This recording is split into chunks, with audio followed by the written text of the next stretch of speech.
Malik, I want to bring this up to both inspire people to maybe volunteer and take action, but also to bring this episode even to a larger context. You know, one of the things that happened when I started volunteering in Philadelphia, and I've always maintained this, that I wasn't expecting this, but I have learned more from those kids than I think they've learned from me. All right, I provided my knowledge and everything and expertise, but the truth is this: the experience and seeing, even for a fraction of a minute, life through their perspective has really drastically changed how I view things. And one of the things I want to bring up, and this is an uncomfortable conversation for most people, and that's why I want to do it, is that you come to an understanding that I will never understand what it is to be Black or a person of color. And I think that one of the misconceptions is that people think they can understand. And I've come to the conclusion that I will never understand, and that's okay. And when I came to that conclusion, some of the discussions that I was even having with Black or people of color changed drastically in a positive way, because they could see that I had come to that realization. The hockey community, which is a tremendous community, has not always been awesome with this. So within your organization, and again, the other organizations, Hockey in Newark, the Ed Snyder Foundation, there's a lot.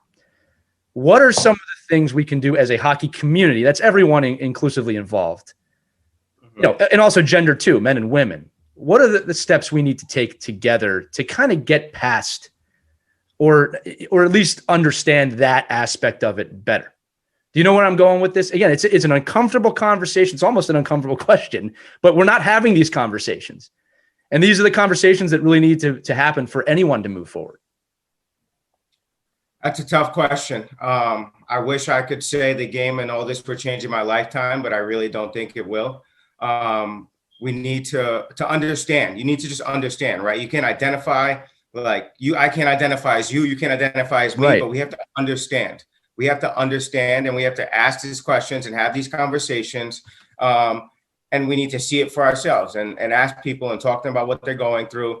Ryan Reeves started the Hockey Diversity Alliance with the NHL and then left the NHL and said it's our own thing.